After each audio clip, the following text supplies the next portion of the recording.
I've noticed something in my life, which is the people that are really good never worry about things like that. The people that are really good want to work with the best people they can find. Hopefully people that are even better than them. You know? I mean, that's my view of things, is if you work with people that aren't as good as you, then you become a country of midgets. If you work with people that are better than you, then you really grow. The greatest people are self-managing. They don't need to be managed.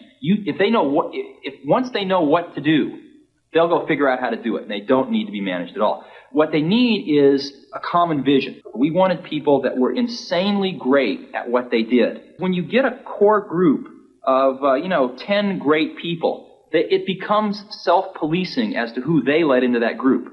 So I consider the most important job of someone like myself is recruiting.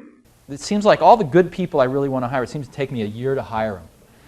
And it's always been that way, even at Apple. Some of the best technical people or whoever, it always seemed to take me like a year to pry them out of HP or wherever. And it took me over a year to hire. I think Mike has the award. You're about a year and a half. And they're all worth it. What happens is I usually meet somebody that is really good, I think is very, very good, and you can't get them, and then you go try to find other people, and nobody measures up. When you meet somebody that good, you always compare them to this one person, and you know you're going to be settling for second best if you compromise. And I've always found it best not to compromise and just keep chipping away. So I think we're doing quite a bit. Feels like we're running the company a lot better now than we ever have. We've definitely made our share of mistakes.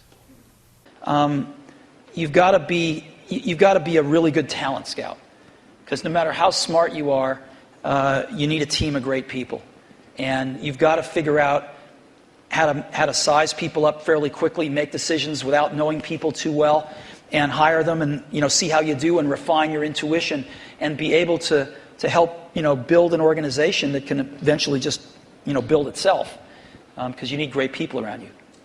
Most things in life, the dynamic range between average and the best is at most 2 to 1. Right? Like if you go to New York City and you get an average taxi cab driver versus the best taxi cab driver, you're probably going to get to your destination with the best taxi cab maybe 30% faster. In an automobile, what's the difference between an average and the best? Maybe, 20%. The best CD player and an average CD player, 20%. So 2 to 1 is a big, big dynamic range in most of life.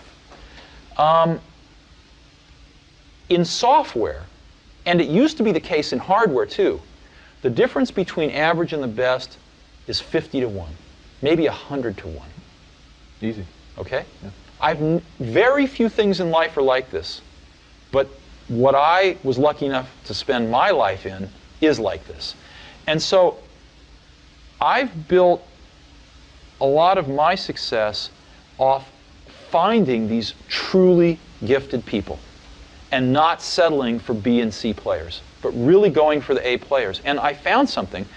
I found that when you get enough A players together, when you go through the incredible work to find 5 of these A players, they really like working with each other because they've never had a chance to do that before.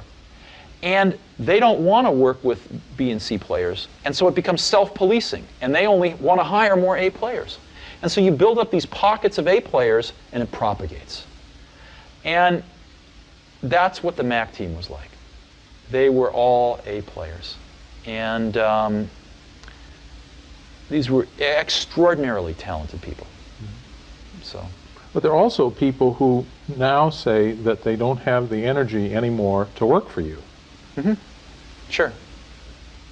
Oh, I think if you talk to a lot of people on the Mac team, they will tell you it was the hardest they've ever worked in their life. Some of them will tell you it was the happiest they've ever been in their life. But I think all of them will tell you that it is certainly one of the most intense and cherished experiences they will ever have in their life. Mm-hmm. Yeah, they did. So, it's some of those things you are not sustainable for some people. What does it mean when you tell someone their work is shit? It usually means their work is shit. Sometimes it means, I think your work is shit, and I'm wrong. But usually it means their work is not anywhere near good enough. We have this great quote from Bill Atkinson who says, when you say someone's work is shit, you really mean, I don't quite understand it, would you please explain it to me? No, that's not usually what I meant.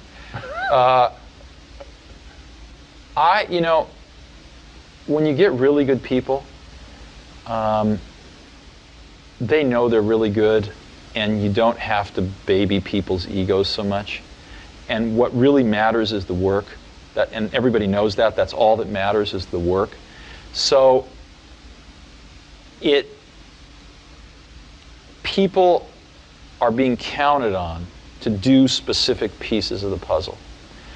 And the most important thing I think you can do for somebody who's really good and who's really being counted on is to point out to them when their work isn't good enough. And to do it very clearly and to articulate why and to get them back on track. And you need to do that in a way that does not call into question your confidence in their abilities, but leaves not too much room for interpretation that it's the work that they have done for this particular thing is not good enough to support the goal of the team. And that's a hard thing to do. And I've always taken a very direct approach. So, and I think if you talk to people that have worked with me, the really good people have found it beneficial. Some people have hated it, But, and I'm also one of these people that I don't really care about being right, I just care about success. So you'll find a lot of people that will tell you that I had a very strong opinion, and they presented evidence to the contrary, and 5 minutes later I completely changed my mind. Because I'm like that. I don't mind being wrong. And I'll admit that I'm wrong a lot. It doesn't really matter to me too much. What matters to me is that we do the right thing.